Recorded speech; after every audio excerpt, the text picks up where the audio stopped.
Can I pull the trigger? The broadcast is now starting. All attendees are in listen-only mode.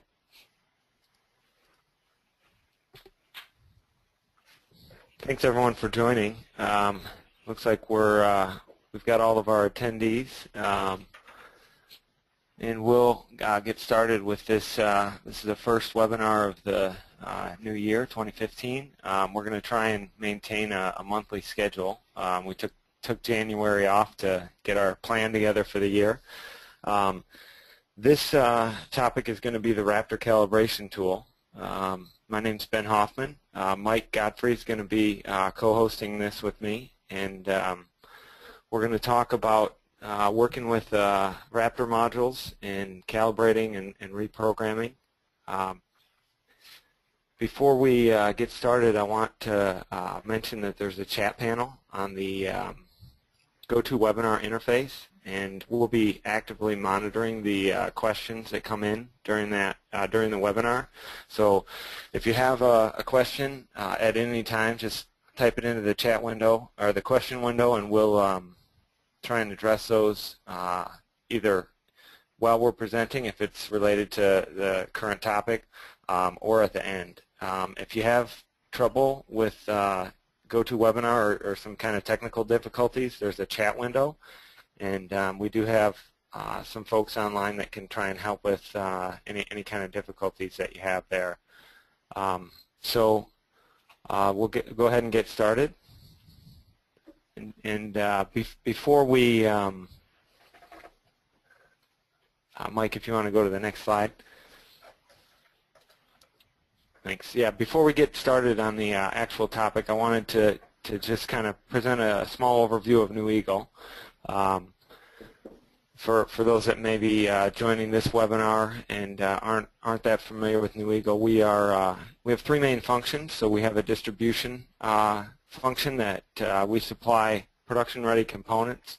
For people that are developing systems, sometimes there's some components that are only available in large volumes, and so we kind of provide an aggregation service there where we make those kind of components available to customers that are either prototyping or doing low volume production. The next group is the consulting, and this is where we have application engineers and software engineers on staff that can provide expertise to help you develop your systems. And then lastly, the products group, and in this group we develop control system products, software tools to help build applications, to help work with systems that are fielded, things like service and remote monitoring. Those come out of our products group, and a lot of the things that we develop in the products group are things that we've learned about in our engineering work for customers. We build things to try and solve problems either more quickly or better for future work. So today we're going to talk about the Raptor Calibration Tool. This is part of our Raptor platform for developing intelligent machines. To date, it's been codenamed Merlin, so you'll see that in the demos and such today. The tool is named Merlin. It's the name of it is the Raptor Calibration Tool, and it's part of the overall set of tools that are used for system development. You can see here in this graphic the calibration line and the service line there. It's used during concept, design, and validation for calibration purposes, and then when the unit, the vehicle or the system is in the field, it provides a service function to allow technicians to go online with the system, do things like view trouble codes, provide software updates, clear codes, things that are used to service the fielded vehicle. Today we're going to talk about the tool and show how you can do reprogramming, how you can connect to control hardware that's running your software, and how you can do online and offline calibration management. So with that, I'm going to kind of turn it over to Mike, and he's going to walk through Merlin, codename Merlin, the Raptor Calibration Tool, in more detail. Alrighty. Hi, folks. So today's webinar is going to be split up into 4 parts. If at some point in the future you're interested in referring back to some part of this presentation, these are going to be available as separate YouTube videos, so you don't need to listen to me talk for the whole hour if you want to just, see maybe about connecting to a module or display management. Also, here's just a shot of what our hardware configuration looks like today, to let you know there's nothing magical happening here. We have a 70-pin ARM module that's connected to a power supply, SmartCraft hub, and a data link adapter, and there's my laptop. So, without any further ado, let's get started. All right, part one in our Raptor Calibration Tool webinar series is going to be on reflashing a module. So let's look at a pretty common scenario. After days of hard work, you're finally ready to move from model-based design to testing on controller hardware. The next step then would be to use the Raptor Calibration Tool to connect and flash your new software onto a module. So let's switch over to Simulink.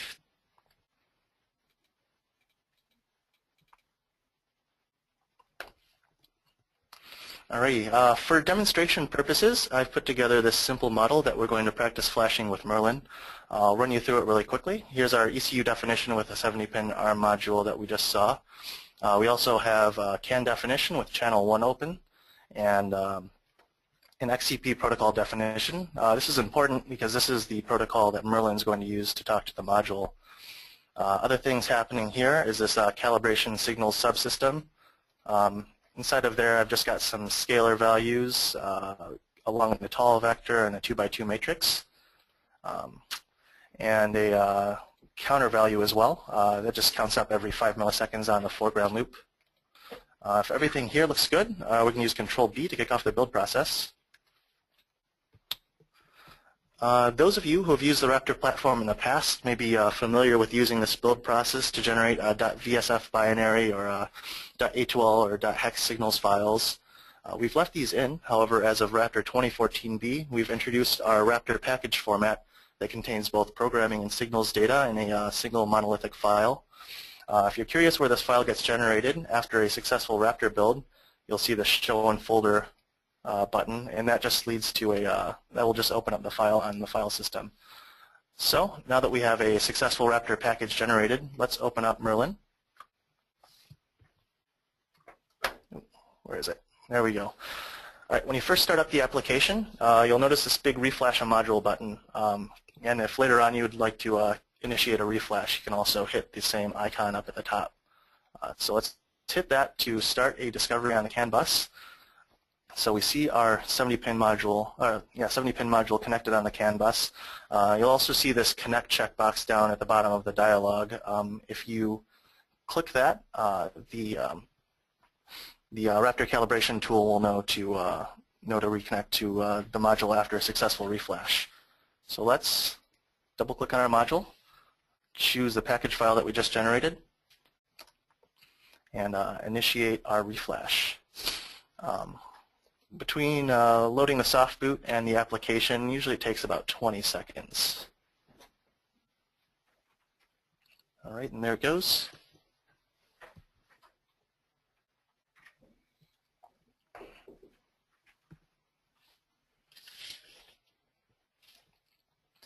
Okay, looks like everything went off without a hitch. If we do a discovery on the CAN bus, we'll see our software ID text that we just loaded up. We'll get to that in our next section here. If you stay tuned with us, our next section is going to be on connecting to the module, and we'll also dig in a little bit on managing signals. So back to our presentation. Part 2 in our Raptor Calibration Tool webinar series, like I had mentioned before, is on connecting to a module. In our last segment, we left off having successfully flashed a 70-pin ARM module with a new software package. Let's review our current scenario, though. We've just completed a reflash, and our model-based application is live on the controller. The next step then is to use the Raptor Calibration Tool to do discovery on the CAN bus and connect to the desired module. Before we do a demonstration, though, let's talk about the calibration tool capabilities a little bit. So, of course, the tool is able to find modules on the bus, but also we're able to connect to more than one module at once. To be able to do this, just to make sure that there isn't more than one module on the same XCP receive ID or ERI city ID, the connection dialog will tell you if this is a problem, but you won't be able to connect. And of course, once connected, you can also get and set signal values and do some customized query management.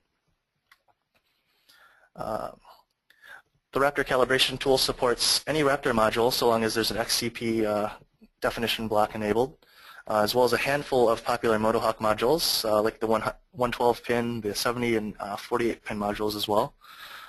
As was mentioned in the previous segment, Merlin uses a .rpg or Raptor package file to hold on to programming and signal data about a software build. If you're running Raptor 2014B or higher, this file is automatically generated. Otherwise, packaging tools are freely available for download from software.neweagle.net. So let's switch back to the Raptor Calibration Tool. Oops. Where'd it go? Use our Find Modules on CAN button. Also later on, if you're looking to do this again, you could use the same icon up here in the toolbar.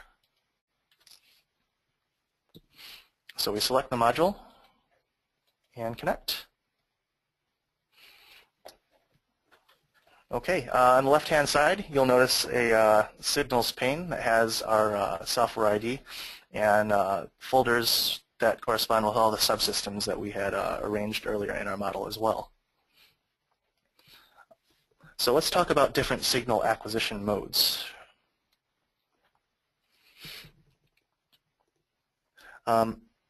As you begin to inspect signal values, the DAC panel will start to populate with different queries. A data acquisition, or DAC, is a list of signals that will be fetched at a given rate.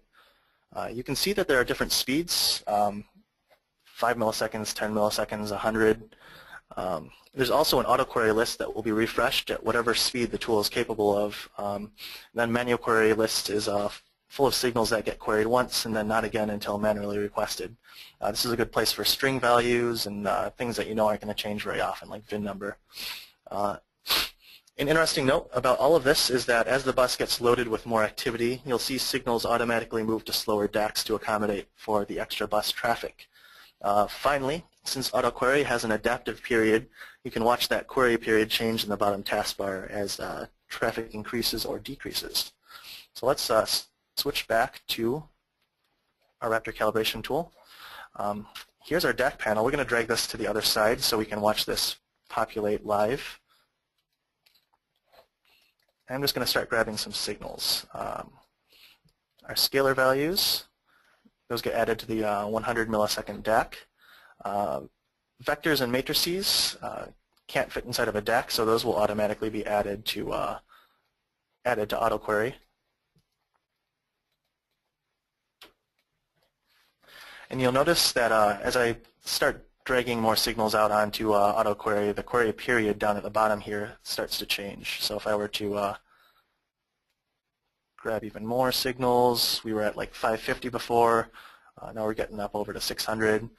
I can also take our scalar values and move them up to faster DACs. You can see a little bit more loading on the CAN bus, but where this is really going to be evident is when I grab this foreground counter. You'll remember this counter counts up every 5 milliseconds, and when that's on the 100 millisecond DAC list, it's pretty slow, but we can move that up to a faster DAC. And you'll see it takes off there. Okay, so what you're looking at right now is a data grid. In our next segment, we're going to go into more detail on these signals on the grid and working with displays. Mike, before you do, can you go back to the tool? Yeah, sure. Yeah, the query period at the bottom, it's currently 600 milliseconds. What data is that referring to? Query period is referring to the amount of time it takes for automatic queries to refresh all of their signals. So there's a list here of all these signals, and it'll go and grab each of them and as fast as possible. And now the data that's in the 5 millisecond list, that's still coming in at 5 milliseconds. The query is only for the automatic query data, not so the 100 milliseconds and the 10 milliseconds and the 5 milliseconds, those are still coming in at that rate. Yeah, I forgot to mention that. And Also, as these DAC lists start to get more loaded up as well, signals might get bumped down. Just because a signal's on a DAC doesn't mean that it can't be moved to automatic query as well. Sure. And the lists, you've got a 5, a 100, a 5, a 10, and a 100. How are those configured? Those are configured with the in the model, in the XCP definition, you'll see DACs available, a 5, a 10, and a 100 that we built up. And if you wanted to change those to be faster or slower? I believe you could just change them here in your DAC rates enumeration. I'm not totally sure. I actually haven't done that before. Yep, that's how you can do it. So you can add more and you can change if you wanted a 2 millisecond one or whatever. A couple of notes here. On a 250K bus, you get about 2,000 messages per second. And with the XCP DAC, if you have a 5 millisecond DAC, that, depending on how big the data that you're sending, like a 4-byte, let's say that we have one 4-byte parameter in a 5 millisecond DAC. 5 milliseconds is 200 times a second, so if you have one parameter in a 5 millisecond DAC, that's going to be one CAN frame, or 200 messages per second. So we do pack the data into the frame, but at the end of the day, you can become limited. So like if you, for instance, wanted to have a 1 millisecond DAC, that's 1,000 times a second. You know, you can very quickly eat up your 2,000 messages per second that you get with a 250K CAN bus. So that's why it's important. At the bottom right, you see the CAN 1. There's a little progress bar there that's indicating how loaded the bus is. So that can become an issue if you get a lot of data. Yes, and yeah, you'll see here that CAN status bar, if the bus gets overloaded, the tool will no longer be able to connect to the module, and it'll give you some indication that there's overloading in the bus. Alrighty, great. If everything there looks good, we'll move on to our next segment. Part 3 in our Raptor Calibration Tool webinar series is on display management. In Part 2, we left off connected to a module with some signals on the grid. Now let's say that we've got all of our signals arranged just the way that we like them. The next step, of course, is to save your work in the form of a Raptor display file. So what is a Raptor display? If you save a data grid, the Raptor Calibration Tool creates a file in the .rdis format. In its most basic form, this file is used to save and restore custom signal arrangements between connections, you know, for a particular module running on a particular software build. Let's look at what a Raptor display can and can't do then. The most obvious scenario is going to be where you connect to a module, you drag a few signals onto the grid to examine, and then you want to save your work. This can be done simply with File Save or Control-S. Another neat feature, though, is the ability to create and work with displays offline. That is, in the absence of a module, if you don't actually have a module on the bus to work with, this can be done with just an RPG file. It might be useful if two technicians are working on the same project but only have one module available. It's important to note that displays are associated with a specific build UID. This is a unique identifier that gets generated every time you hit the Control-B button in Simulink and kick off a build. What this means to you is that if you go back to make a change to your model and rebuild, a given display will no longer be valid until you upgrade. We'll demonstrate what that means in just a moment. But lastly, it's also important to note that Raptor displays don't do anything to save signal value data. This may seem trivial, like a trivial detail, but we'll show what this means also. So let's switch back to our Raptor Calibration tool, where we have a data grid, but we haven't saved it yet. So we're going to File, Save our display, and it saves in the rdis format. All right. So now, if we wanted to, typically if we were to disconnect from the module and reconnect anew, you just get an empty data grid. You know, all of your nice display work would be lost. But now, if you hit the connect button, we show this list of recent displays, and we can reconnect with the display that we had previously. So Mike, what is the list of recent displays? Is that ones that you've opened recently? How many does it show there? And how does it I don't know how many will be in there, but it will look at the tool will intelligently look at the build identifier that gets generated with the RPG file, and it'll associate that RDIS file with the RPG. So it'll only show valid displays for that package. So to go back and look at that again, when we do a discovery on the CAN bus, the tool looks at the software ID running on modules available and is able to determine what specific version of software is running on this module. And using that as a key, it's able to look on the file system in a number of known places, specifically the ECU RPG directory. And if there is a display file there that matches that build ID that's found on the CAN bus, then it'll show as a valid recent display.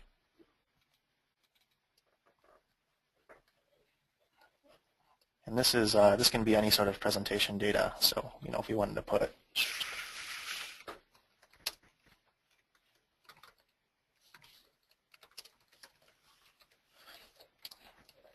we can put little notes in here that we want. Just to demonstrate, we can set values using this display as well, and that will set them on the ECU. So calibration A, calibration B, 1, 2, and let's make this 3, 4, 5, 6. But this only works while we're live with the and connected to the module. If we were to disconnect, we can open up this calibration offline, or this display offline, I'm sorry. And you'll notice that these values are all read-only because there's no point in setting something when there's not a module to set. If we were to reconnect again, you'd see that those values were still running on the module. However, we have some of these values set as set in volatile memory. So if we were to power down the module, this 1, 2, 3, 4, 5, 6 here would all be lost. We can demonstrate that easily. Mike, can you show us again, like calibration A, calibration B, where are those data, where's that coming from? Where is that coming from? Yeah, where do you set that up?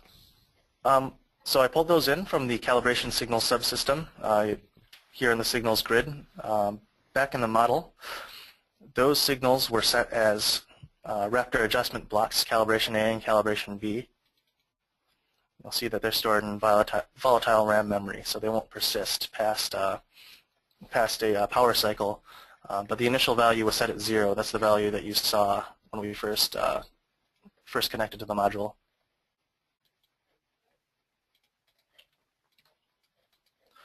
So let's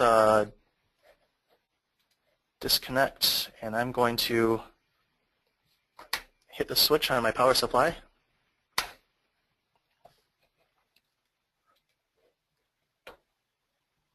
All right, we're powered back up.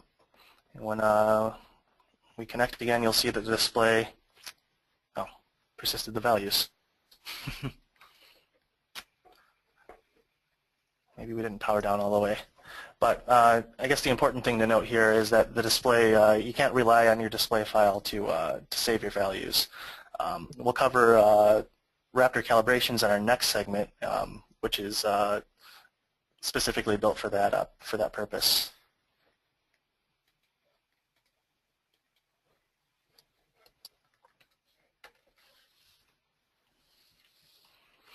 All right, so part 4, and the final part of our Raptor Calibration Tool webinar series is on calibration management.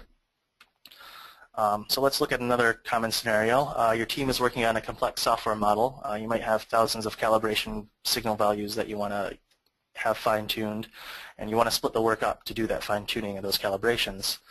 The next step would be to create a Raptor calibration file or a set of Raptor calibration files to isolate specific groups of signals that can be merged into the finished product later on.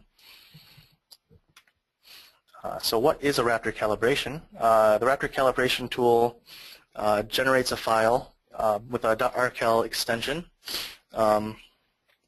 This format is used for managing sets of signal values and can be worked with both offline and on. Like I said, later merged into the software package. So it looks an awful lot like a Raptor display. The difference is that we're saving values here and not just arrangements of signals. So the advantage here is that the Raptor Calibration Tool user can edit values or default parameters in a software package without actually having to rebuild from source again. So there are a few workflows where this is particularly handy. The first of which is calibration merge. This is used to push calibration signal values back into a Raptor package. And like we mentioned in our scenario, it's useful for when different teams are working with different sets of signals. So what this is going to look like in just a moment is that we're going to pull some signals out of the package file. We're going to edit them and then merge them back in. Important thing to note here is the build UID stays the same. So again, much like using a display file, if you were to rebuild your model, this would no longer be valid, and you'd need to do an upgrade, which we'll go over later on. So before we move on, just a short overview of the calibration workflow in case it's not if it's not familiar. Typically when you're building your software, you know what your strategy and logic will be, but you may not know how to parameterize it correctly to make the system function. And we typically will set the parameter values, for instance, like a gain on a PID controller, via tuning when we're connected to an actual system. And to avoid a scenario where you need to change the value in the software source code, the model, and then rebuild to get that gain update, we have what's called the calibration workflow. And that allows you to modify those values in your software without doing a software rebuild. And so these calibration workflows are set up to enable several different workflows around calibration management and how to create new software to load onto the ECU or to change software that's presently running on an ECU. Yes, that's right. So we can see that in action here. We'll open up our calibration tool again and connect. And we're going to drag some values out. So you can do this in one of two ways. If you wanted to create a partial calibration, you have the option to just drag out the signals that you're worried about. So if I were to drag out calibration A, calibration B, and my long vector, I could save this as a calibration, and this would, when I go to open this up offline,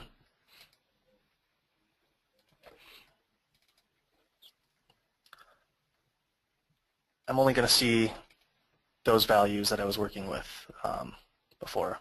I guess my heartbeat vector is in there as well, but you know, we don't see the full list of signal values that we had seen previously. So let's close this out and say that. Actually, no. Let's open that calibration offline again. So let's say that I'm working here and I might be on a train or in a coffee shop or something. You know, I'm not connected to a module. I'm offline, and I want to take these values, and 1, 2, 3, 4, 5, 6 is totally backwards. So let's make that 6, 5, 4, 3, 2, 1. I can save this calibration, and then when I'm ready to, I can merge this work back in by selecting the RCal file that I've been working with. I can select the Raptor package file that I've been working with and generate a new Raptor package file that's been merged back in with the old calibrations. So our merge is complete. What we can do now is initiate a reflash with our merge Raptor package file.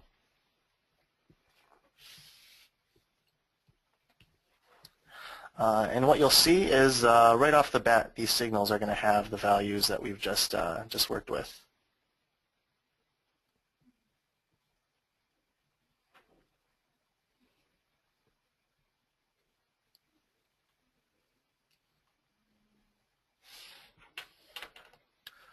All right, let's close our calibration out and reconnect to the module. We have the same software ID, just different package.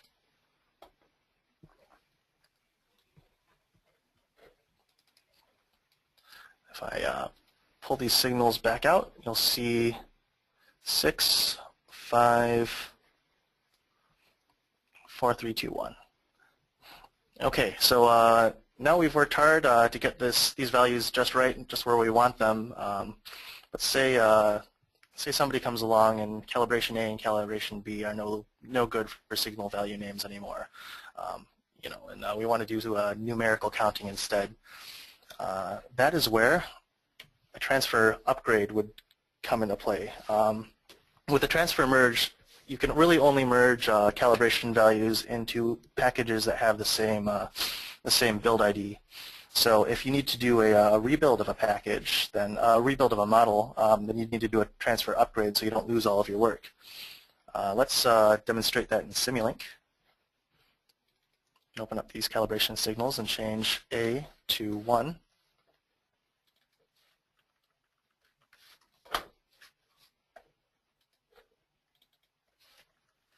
B becomes 2. And functionally, we've got the same model going on here, but the software ID is going to be different, the signal names are going to be different, and the Raptor Calibration Tool by itself isn't going to know how to reconcile those values. So we'll kick off another build. Simulink is going to tag that with version 2.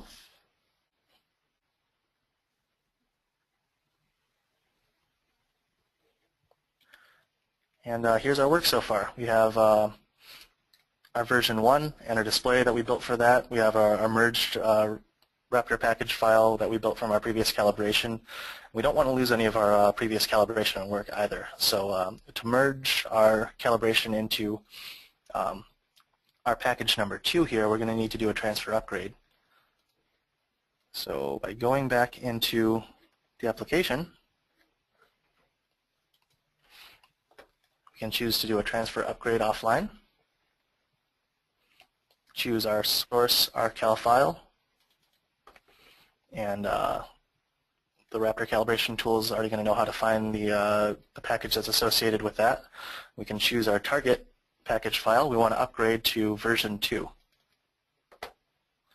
Now there are going to be some problems, like I had mentioned, where calibration A and calibration B, those signals no longer exist. So we can manually come in here and, as smart human beings like we are, we know that calibration 1, A is now calibration 1, and calibration B is now calibration 2. It's really as easy as that. Now say later on that we have signals, maybe we change from calibration 1 and 2 to calibration 0 and 1. Those wouldn't be shown as in conflict, but if you know that there are also going to be signal values that need to be shifted around, you can reconcile all of the available signals if you really wanted to, just by clicking this Show All Signals. So what is contained in this list when you hit Show All Signals? Show All Signals, this is a list of all the signals that are enumerated in the RCal file. So our Merlin demo dev1 RCal has three calibration signals. If we were to have dragged more, we'd see more. So it's not all the calibratable signals from the package, it's all the calibratable signals from the RCal. And what does fixed value do for you? Fixed value? Say calibration long vector. Right, we're going to mess this up a little bit. If we wanted calibration long vector, I guess vector is probably not a good example, but we could come in here, fixed value. So had this confused with find target signal.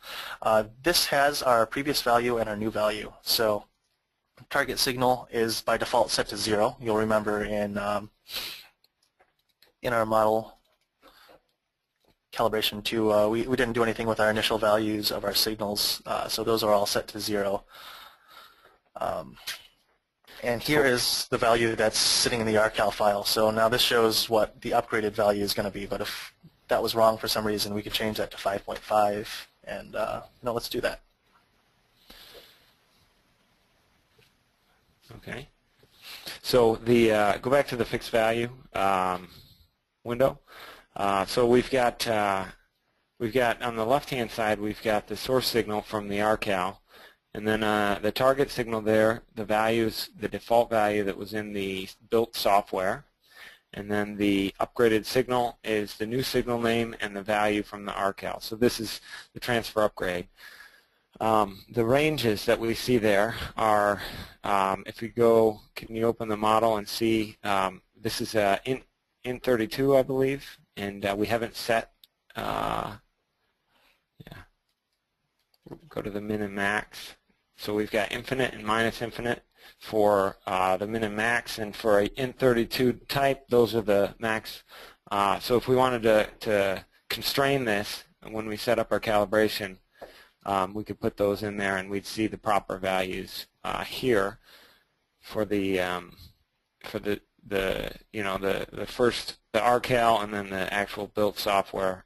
They show the right values. Yes. So everything here looks right. We've reconciled calibration A and B to 1 and 2. Now you've got the option to save another RCal file if you want it. That would be valid to merge into your build 2 version, or you could just cut out that step entirely and save this to a new RPG. So we have our demo dev 2 build, and now we have a demo dev 2 upgrade build, or not build but package. So that's a little shortcut in the transfer upgrade. You don't have to manually merge so transfer upgrade into a cal or transfer upgrade into the RPG, which is the actual application. It's a little shortcut on some workflows that we've had in the past.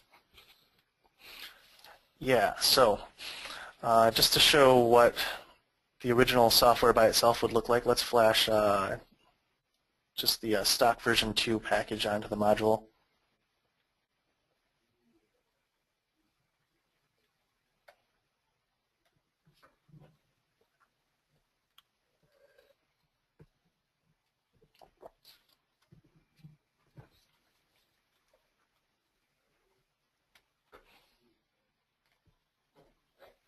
Okay. Now we can connect away.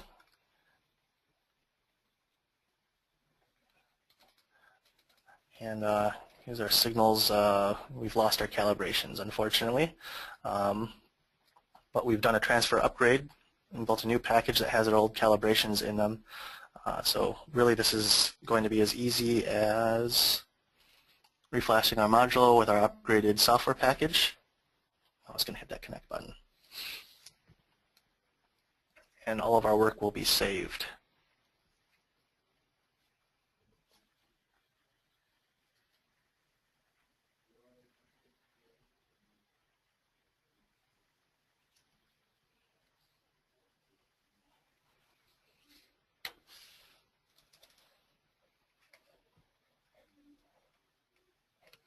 All right.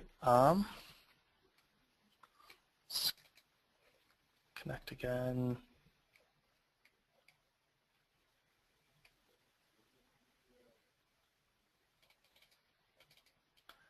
And here are our signal values.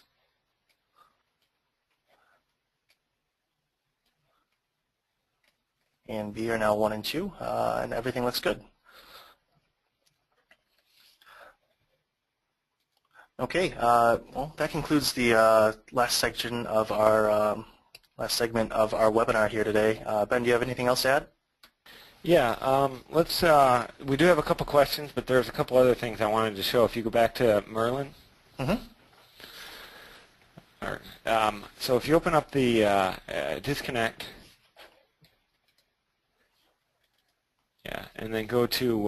Let's just take a look at some of the file menus. So just yeah, close that screen. Look at some of the Okay. file menus. All right. Yeah, so here we have some options to work with things online and offline. If you go to the edit, and go into settings there. So first thing, if you're working with a system that's not at 250K baud rate, you're going to want to go to the CAN tab and update. And also if you have a multi-channel cable, you can select to use one of the other channels. The Merlin this tool currently only supports Cavasser. We do have some feature requests in to look at supporting RP1210, which is a common heavy-duty adapter interface.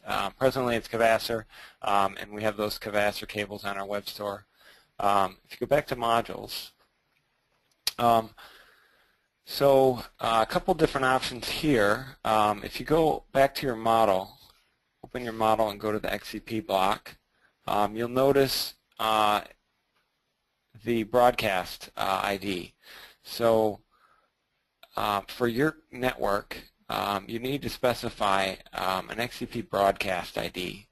This allows the tool to find all of the XCP-based modules on your system. It's going to send out a special message on this ID, and all of the ECUs are going to respond back with a message with a certain format that the tool can understand to auto-detect. So if you have multiple devices, multiple Raptor modules on your CAN network, you're going to want to have the same broadcast ID, but you want to change the receive and transmit IDs. That stuff, once you set it here and generate your software, all that information is in the files that the tool uses, so it'll know this all this configuration.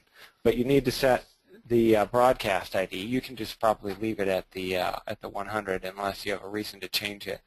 Here you can also change if it's going to be standard or extended.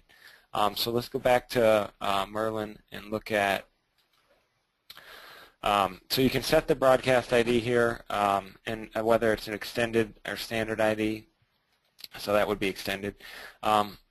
Also for working with Motohawk modules, you can set your city ID for the tool is 4 by default, and then you can change your access levels. And you can actually, for auto discovery, you can ask the tool to scan city IDs. Give it a range. If you set, from 1 to 255, it's going to take a little longer to auto detect, but it should find all the modules that are on the bus for you to connect to. A couple of other things: the directories, the default directories for the different file formats and logging is set up there. You can probably leave those defaults for most cases. And then lastly, the quick connect. If you noticed when Mike was connecting, he would hit the connect button in the toolbar, and then it would show the ECU and what software is running. If you want to avoid that extra click, you can just hit quick connect. So Mike, if you want to hit that checkbox and hit save, and then hit the connect there, it's going to avoid that step of clicking on it, and it should open up a window right away. So there's your, it'll auto connect. You don't have to, it just saves you a click there if you're on and offline a lot. And then lastly, can you pull in your counter there? You had a counter. Yeah, sure. Yeah, pull that in. And it looks like you've got that in the 100 millisecond DAC there on the right. Can you move that up to the 10 millisecond? And then are you able to start logging? Yeah, the little, yeah. So hit that button. And you can see here it started a log file, and it named it based on the grid name. It's called grid 1. So if we look at the name here, the file gives, it has a name auto-generated with the software ID, then the grid name. So if you've got multiple grids, for instance, like if you have a grid for doing your idle tuning, and maybe you have one for cold start or whatever, the file will be named with the name of the grid, and then it's obviously a date and time there. And you can also see how big the file is. So it's collecting data, 56K now. Let's go ahead and stop that log, and so if you stop that log, and then click on that link there. So that's a link, and it knows if you've got Excel, installed, it'll go ahead and open that. Looks like Mike had some other files, but generally it just opens right up to the file in Excel, and you can look at the data. If you look at the timestamp on the left, it's about 10 milliseconds between, somewhere a little faster, but you can see 40, 50, 62, 70, roughly 10 milliseconds, and that's the DAC rate that we had scheduled. And so that's kind of the base logging capability that's built in to the tool presently. We're in the development pipeline. We have a logging add-on that will have an advanced viewer to look at the data and to see the data in real time that you're logging, and that will be some features that come out a little later. So we did have, that's kind of what I wanted to show on a general overview. Maybe you could just go through the rest of the file menu so that people can see what... Yeah, sure. Yeah, and a lot of these things also, open online display, offline display, they're available up in the toolbar as well. So as you hover over these, or you just kind of learn what the icons look like, those are there for some quick access. Let's disconnect from our module.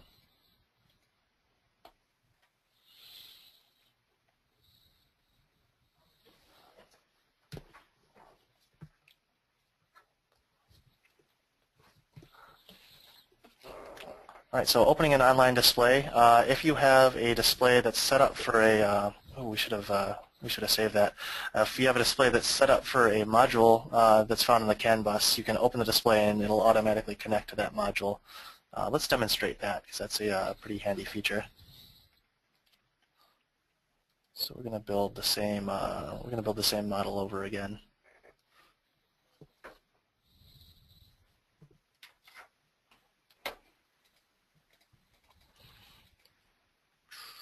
Foreground counter. There's our display. And we're going to save this.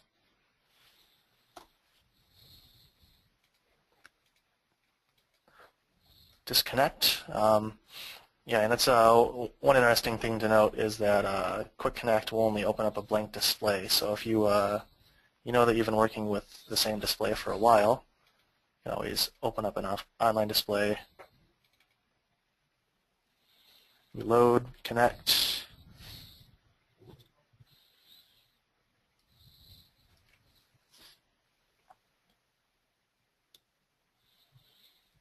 And there we are.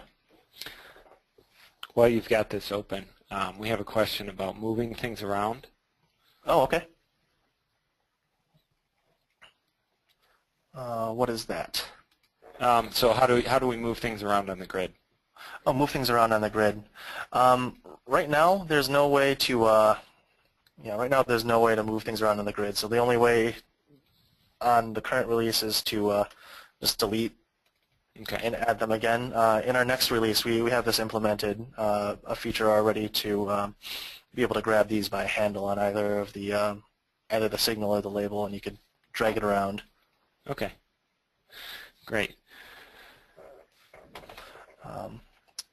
So that's our display live. Let's look at our, we can open this display offline as well. We demonstrated that earlier, and like I said, you couldn't edit the signal value, but you could just reposition things, or if you wanted to add some notes to your display file. Save and save as are pretty self-explanatory. Hey, while you got this open, how do you tell between a parameter that's calibration, like it's writable, or one that is only readable? Oh, that's a good question. So let's look at our model real quick. We have Calibration 1 is just an adjustment, so a settable parameter that feeds into a measurement, which is read-only. So calibration 1 and calibration 1 value, as I set the 1, the other one, calibration 1 value is going to change. There's just a, I don't know if you can see it through GoToWebinar, but there's the background of calibration 1 is just a little bit different. It's kind of, yeah, it's got a little different hue to it, to indicate that it's writable. and if you just double click on a value, it'll become pretty evident whether or not it's settable or not.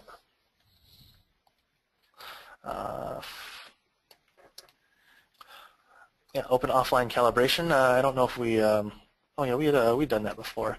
That was the workflow that we showed previously, where if you've got a calibration, you can open it up without being connected to a module, set some values, and then merge them back into software running on the module. Hey, while you're connected to this, if you take one of your vectors and bring it in, like the long vector, and you move that down to the manual query.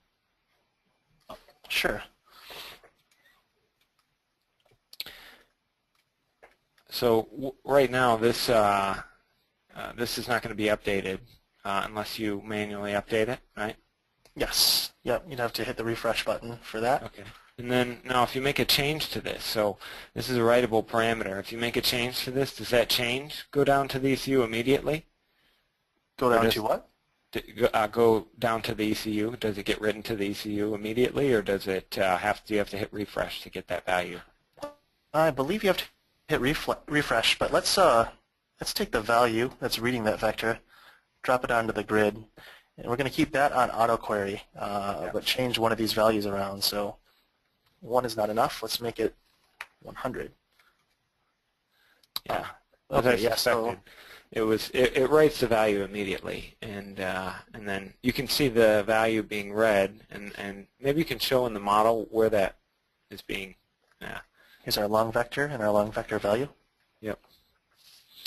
And that's a int32, and it's an array that's 4 wide, and that's what we see in the tool.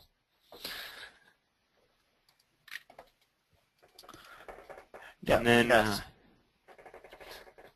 So I mean, a good illustration of this would be to take our counter down to manual queries, and you'd see that value stop and not update again until we hit refresh. So can you create a display and kind of go through the display update process? So you've got a display from software version 1, and you want to connect using that display with software version 2. Oh, sure. Yeah, we hadn't illustrated that before. So let's put our module back onto version 1 then.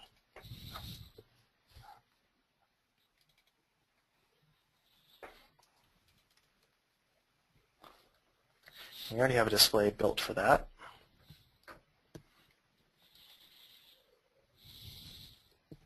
Yeah, so like I had mentioned, if you have a display set up just the way that you'd like it, for software version 1, it won't be valid for another software version, but you can do something pretty similar and do an upgrade on those.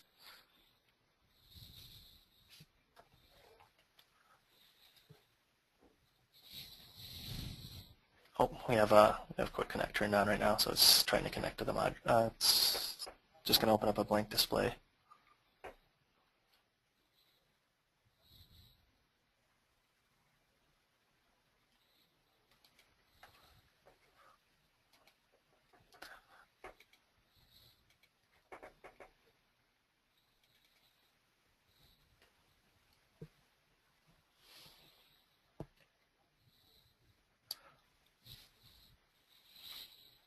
All right, so our display is on set up for software version 1.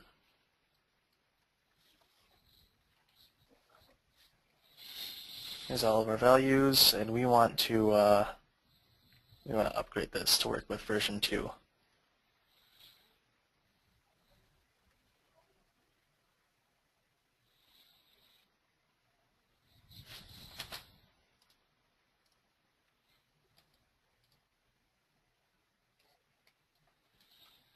Oops.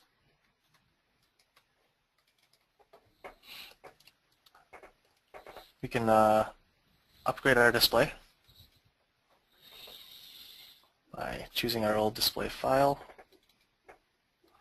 We automatically find our old package as well, and we can define the new package that we want to upgrade our display to.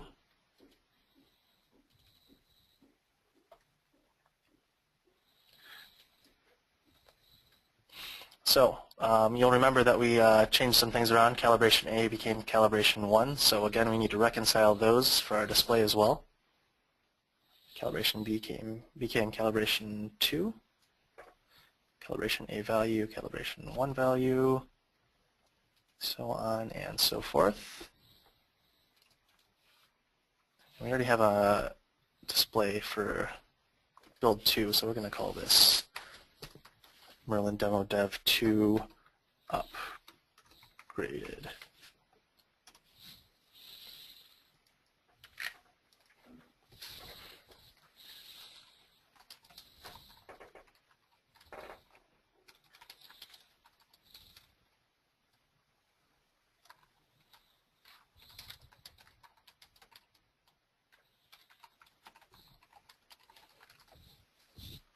Yeah, so we've opened the display offline now.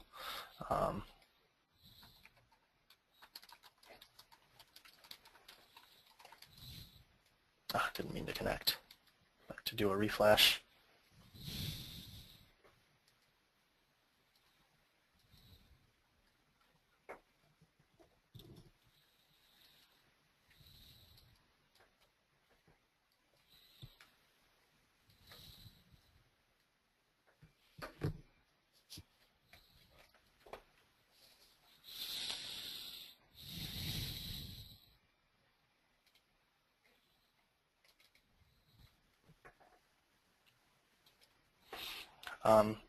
And you'll remember we did a transfer upgrade on our version 2 Raptor package as well.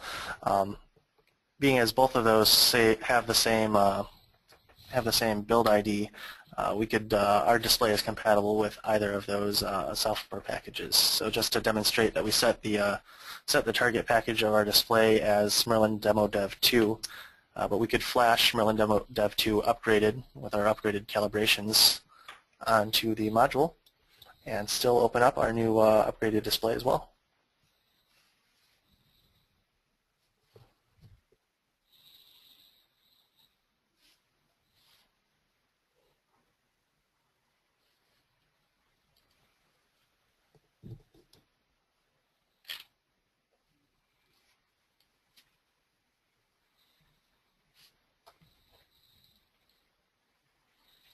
Let's turn Quick Connect off here. Quick Connect off.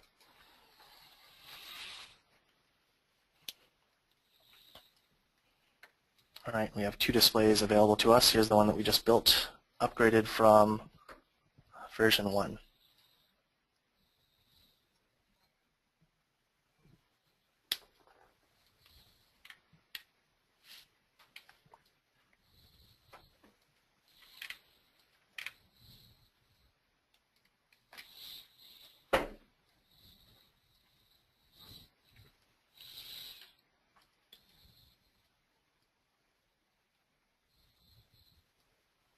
There we are. Okay, thanks, Mike. I've got a few questions that have come in Sure. that I wanted to pick up. How do you change the data logging rate? The default one is 5 milliseconds. That's the question. So we had, if you can pull up the model. Yes. Go Okay. to the XCP block there. So open that up, and we've got a parameter called DAC rates. And so this is where you specify how many and what rates you'd like. By default, we give you, when you drag this block in, it has 5, 100, and 5, 10, and 100.